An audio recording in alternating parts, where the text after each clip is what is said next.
بسم اللہ الرحمن الرحیم۔ السلام علیکم ناظرین، آپ دیکھ رہے ہیں انوکھا انداز۔ میں آپ کا ہوسٹ جمال صدیقی۔ آج ہم بات کرنے جا رہے ہیں افغانستان کی۔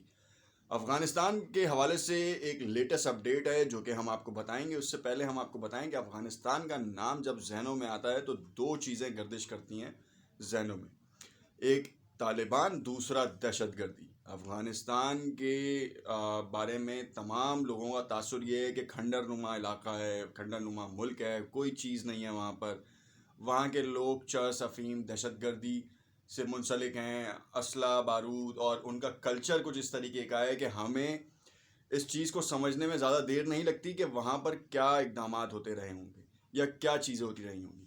آج جو ایک خبر ہے وہ 20 سالوں پہ جو محیط تھی، جس کا کچھ خلاصہ جو ہے منظر عام پر آیا، اور جس کے بعد اس وقت کا سب سے بڑا اسکینڈل بے نقاب ہوا۔ آخر یہ اسکینڈل ہے کیا؟ اس اسکینڈل میں کون کون لوگ ہیں شامل؟ اور مطلب کچھ اس طرح کے حقائق ہیں جس کو آپ سن کر آپ خود جو ہے حیرت میں مبتلا ہو جائیں گے۔ اگر آپ نے اب تک میرا یوٹیوب چینل سبسکرائب نہیں کیا تو اسے سبسکرائب کر لیں تاکہ آپ کو آنے والی تمام ویڈیوز ملتی رہیں جو کہ بالخصوص افغانستان، مڈل ایسٹ، مسلم ممالک سے ریلیٹڈ ہوتی ہیں۔ ہم آپ کو بتاتے ہیں کہ امریکہ نے طالبان پر بزور طاقت جو ہے وہ قبضہ کرنے کی یا ان کو نیست و نابود کرنے کی ٹھانی آج سے 20 سال پہلے۔ 20 سال قبل امریکہ نے اپنے پوری طاقت سے جو ہے افغانستان پہ حملہ کیا، اور حملہ کرنے کے ساتھ ساتھ نیٹو کو بھی اس میں انوالو کیا۔ نیٹو کے تھرو آیا تھا بیسکلی۔ کروز میزائل، کون کون سے ایسے میزائل تھے جو کہ اس کے آبسلیٹ ہو چکے تھے، اس نے یہاں پہ ٹیسٹ کیے۔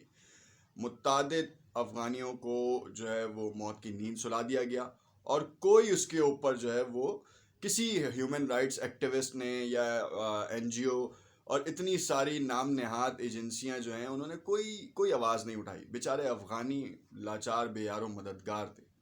اس سے پہلے روس نے ان کے اوپر ایک یلغار ڈھائی تھی جس کو انہوں نے بزور طاقت گوریلا وار کے تھرو جو ہے روس کو بھگایا یہاں سے۔ اس کے بارے میں کہا جاتا ہے کہ پاکستان نے اس کو سپورٹ کیا۔ خیر، برادر اسلامی ملک ہے پاکستان کا، افغانستان کے ساتھ تعلق بہت گہرا ہے، اور ہمیشہ جو ہے وہ پاکستان افغانستان کی مدد میں آتا ہے۔ آپ مہاجرین کی تعداد دیکھ لیں، تقریباً 40 لاکھ کے قریب مہاجرین جو ہیں، جو افغانی ہیں، وہ پاکستان میں بس رہے ہیں، اور اب تو خیر اس کی تعداد کہیں زیادہ بڑھ چکی ہے اور اب وہ پاکستانی بھی ہو چکے ہیں۔ خیر، اٹس اے ڈفرینٹ اسٹوری۔ آج ہم جو بات کرنے جا رہے ہیں وہ سپر پاور کے حوالے سے ہے کہ امریکہ جو کہ سپر پاور کا ہونے کا دعویٰ کرتا رہا ہے اور کرتا بھی ہے اور کرتا بھی رہے گا شاید، اس کا ایک ایسا اسکینڈل سامنے آیا ہے جس کے بعد افغانستان میں جو وار ہو رہی تھی اس کی پوری کلی کھل گئی ہے کہ آخر افغانستان میں وار کرنے کا مقصد کیا تھا۔ پہلا مقصد جو تھا وہ یہ تھا کہ امریکہ کے پاس اور اس کے نیٹو الائنسز کے پاس جو ہتھیار خراب ہو چکے ہیں، جن کو ڈسپوز کرنا ہے یا جن کو ترک کرنا ہے، وہ کہاں پہ ترک کیا جائے۔ تو ان کے لیے بیسٹ پلیس افغانستان تھی، کیونکہ ایشیا میں جو پینیٹریشن ہے وہ Afghanistan centre of the Asia ہے، اور وہاں پر رہ کر وہ بہت سے ممالک کے اوپر قابو کر سکتا ہے، نظر رکھ سکتا ہے، جیسے کہ ایران، پاکستان۔ یہ دو ملک تو ایسے ہیں جو کہ اس کی کور لسٹ میں۔ اس کے ساتھ سعودیہ، آپ نے دیکھا کہ سعودیہ اور ایران کے ساتھ تعلقات کس طریقے کے رکھے ہمیشہ سے۔ نہ سعودیہ کو ایران کے قریب آنے دیا، نہ ایران کو سعودیہ کے قریب آنے دیا، اور چاہے وہ مذہبی طور پہ اختلافات کا شکار کرایا گیا، یا پھر جو ہے وہ آئل کو لے کے ایک بحث، یا پھر نیوکلیئر ویپنز کو لے کے ایک بحث شروع کی گئی۔ خیر، اس وقت جو افغانستان کا جو سب سے بڑا جو اسکینڈل منظر عام پہ آیا، جس کے بارے میں ہم نے آپ کو بتایا کہ پہلی بات تو ہم نے آپ کو بتا دی، اب دوسری بات آپ کو بتائیں کہ افغانستان میں کرپشن کا ایک بہت بڑا ذریعہ پیدا کیا گیا یہاں پہ وار کرنے کا۔ تمام نیٹو الائنسز نے اپنے اپنے ملکوں سے ویپنز یہاں پہ ڈمپ کیے، ڈمپ مینز یوٹیلائز کیے، اور اس کے بعد چاہے وہ طیاروں کی ڈیل ہو، چاہے وہ میزائلز کی ڈیل ہو، چاہے وہ فوجیوں کے ساز و سامان یا ان کی ہیلتھ کے حوالے سے ڈیل ہو، اس پہ انہوں نے کمیشن بیئر کیا۔ اس وقت جو سب سے بڑا جو اسکینڈل ہے وہ ہے طیاروں کا، جو کہ امریکہ نے افغان فوجیوں کے لیے 222 طیارے، مسافر بردار طیارے تھے جو کہ فوجیوں کو یہاں سے وہاں لے جانے کے کام آتے، اٹلی سے خریدے۔ اب ان طیاروں کو جب خریدا گیا تو اس وقت ان کو اوور ہالنگ کرنے کی ضرورت پیش آئی، اور جب وہ اس چیز میں ناکارہ ہوئے تو انہوں نے 16 طیارے، جو کہ ایک بہت بڑی خطیر اماؤنٹ خرچ کر کے وہ خریدے گئے تھے اٹلی سے، وہ $40,000 کے عوض میں 16 طیارے بیچ دیے گئے۔ امریکہ کی فوج نے اپنے ہی ملک کے ساتھ غداری کی۔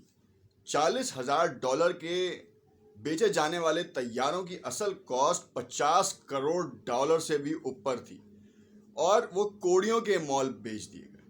اگر ان کا